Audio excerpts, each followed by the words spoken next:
वसुदेवसुतं देवं कंसचाणूरमर्दनं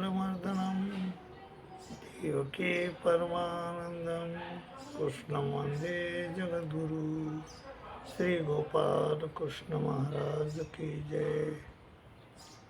माय बापू, कौरव आणि पांडव हे सख्खे भाऊ होते. त्यांच्यात राज्यावरून वाद होता. कौरवांचं म्हणणं होतं की हे राज्य आमचं आहे,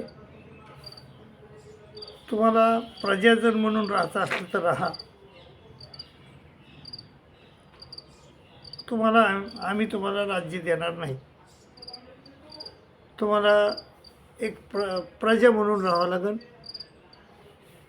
असं त्यांचं दुर्योधनाचं म्हणणं होतं. आणि हे म्हणणं पांडवाला मान्य नव्हतं, हे म्हणणं श्रीकृष्ण महाराजाला मान्य नव्हतं. आणि मग श्रीकृष्ण महाराजानं याच्यामध्ये अनेक प्रकारच्या वाटाघाटी करण्याचा प्रयत्न केला.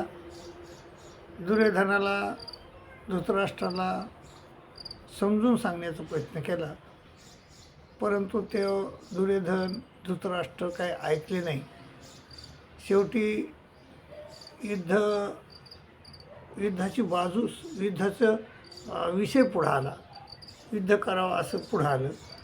आणि मग त्या रणभूमीवर, धर्मक्षेत्रे, कुरुक्षेत्रे ह्या रणभूमीवर 7 अक्षयोनी सैन्य पांडवाचं उभं राहिलं, 11 अक्षयोनी सैन्य कौरवाचं उभं राहिलं.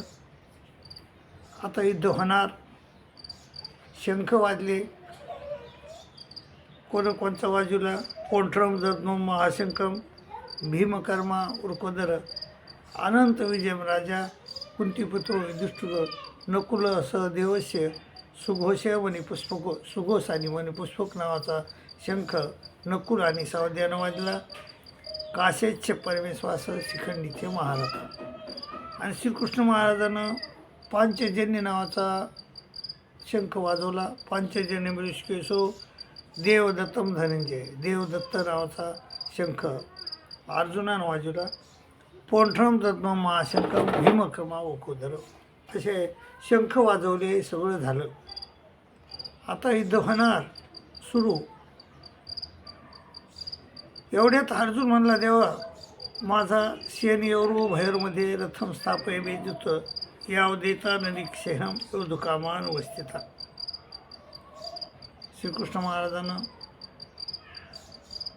मानला तो की मला बघू द्या माझ्या संघाबरोबर कोण लढायला आलेलं आहे.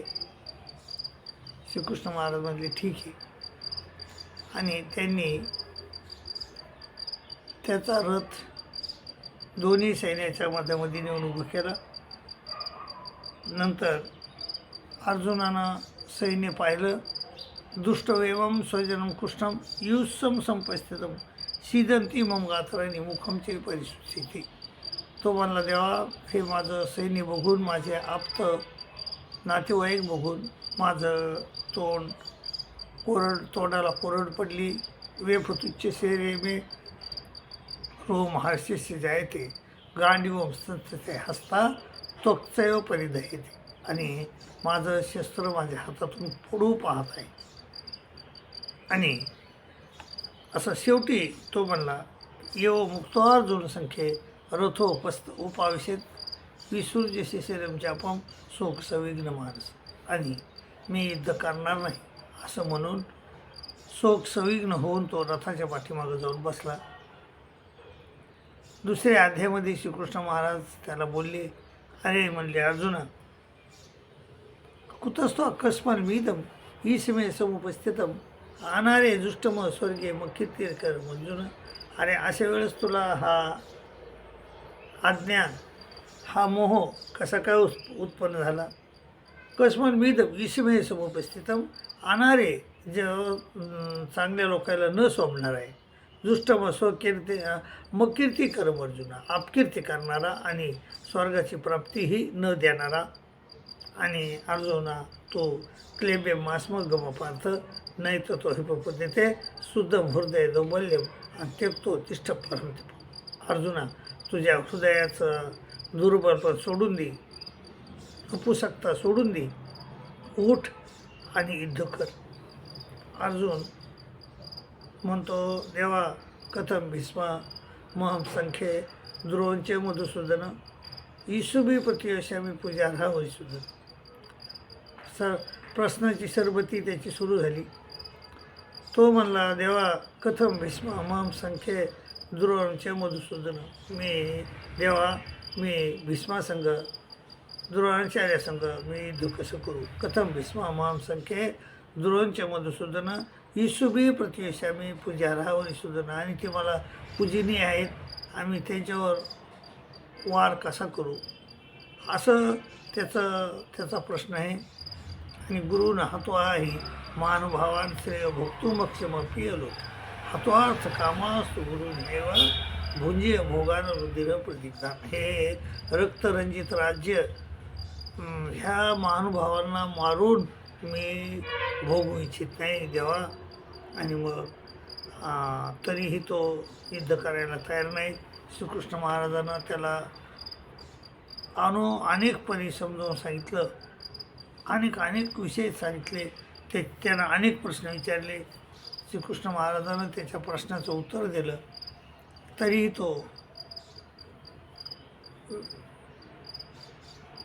तो युद्ध करतो असं म्हणायला तयार नाही. शेवटी श्रीकृष्ण महाराज म्हणले, अर्जुना इथे ते ज्ञानमाख्यातम गुह्यात गुह्येतरमया इमृषे तथशेषेन यथेच्छाशे तथा कुरु. मी तुला सर्व हे ज्ञान दिलेलं आहे, आता तुला जसं करायचं तसं कर. आणि मग तरीही अर्जुन गपचिप आहे. मग श्रीकृष्ण महाराज म्हणले, अर्जुना चेतसा सर्व कर्माणी मयी संन्यस्य मत्पर बुद्धियोगमुपाश्रित्य मच्चित्त सतत भव. मच्चित्त सर्व दुर्गानी अर्जुना माझ्या चित्त लाव. मच्चित्त सर्व दुर्गानी मत्प्रसादात तरीशेशी आणि अथ चेतो अहंकारानं न सुरस्यशी विनक्षशी. आणि जर अहंकारात राहशील ना, ऐकणार नाहीस ना अर्जुना, तुझा विनाश होईल. न सुरस्यशी विनक्षशी. हे शेवटचे श्रीकृष्ण महाराजाचे वाक्य आहे.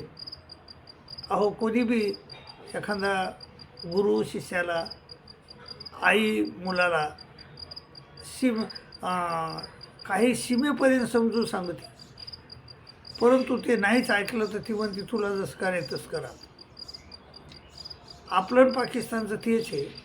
पाकिस्तानाला आपण लहान भाऊ समजतो, पण तो नेहमी बी आपल्या कुरापती करत राहतो. पण आता कुरापती पोटात घालावं लागतात, पण एक दिवस असा येतो की त्याला उत्तर द्यावंच लागतंय. तसं श्रीकृष्ण महाराजानं सांगितलं त्याला, अर्जुनाला. शेवटी म्हणला, अहंकार मास्तिर्के न योत्सिती विनिश्चय मिथ्यसे व्यवसायसे प्रतिक्षुंसा निवक्षेसी. तू आता म्हणतोस तर करत नाही मी, परंतु तुझी प्रकृती तुला करावं लागेल. प्रकृती तुला करावी लागेल आणि त्यावेळेस तुझ्या हातातली वेळ गेलेली असेल अर्जुना.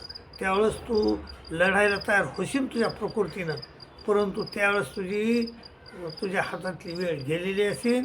स्वभाव जे न कोणते निबद्धे स्वेन कर्मणा करतो निश्चिशी अमार कळेशिशी वसून. आता म्हणतो ना मी करत नाही, परंतु तू कर्तुम निश्चिशी महात कळीशिशी वसून, तर तू तेच करशील. युद्ध पुन्हा करशील तू, आणि त्यावेळेस तुझ्या हातातली संधी गेलेली असेल अर्जुना. त्यावेळेस तुझं काही चालणार नाही. त्यामुळं आताच ऐक आणि युद्ध कर. उठ आणि युद्ध कर. आणि मग कुठंतरी अर्जुन तयार झाला आणि तो म्हणला, देवा नष्टो मोह स्मृती लब्धा तत्प्रसादान व्हायचुत स्थितोस्मी गत संदेह करीच्छ वचन. आता माझा संदेह सट गेले, तू म्हणतात तसं मी करतो. आणि तो तयार झाला आणि युद्ध केलं त्यानं मायबाप. श्रीकृष्ण महाराजानं त्याला युद्धात जिंकून दिलं. मायबाप, तुम्ही बी हा जो तुम्ही परमेश्वर चिंतन करायला लागा, करा परमेश्वर चिंतन. आणि परमेश्वर चिंतनामध्ये काही अडथळे आले तर परमेश्वर तुमचे दूर करतात आणि अर्जुनासारखे आणि तुम्हाला जय मिळवून देतात.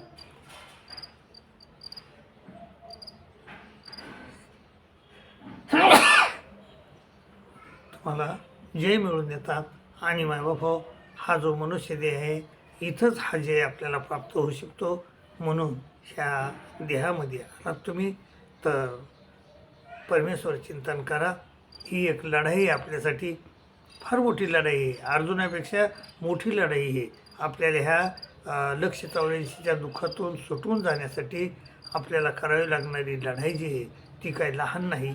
अर्जुनापेक्षा हजारो पटीनं मोठी आहे. तर ती लढाई तुम्ही जिंकू शकतात, कारण श्रीकृष्ण महाराज तुमच्या पाठीशी आहेत. आणि मग त्यामुळं तुम्ही उठा आणि करा परमेश्वराचं चिंतन आणि आपलं गंतव्य, आपलं जे तुम्हाला जे साध्य आहे ते साध्य प्राप्त करून घ्या, अशी तुम्हाला नम्र विनंती करतो. तुमची रजा घेतो. दंडोत प्रणाम. दंडोत.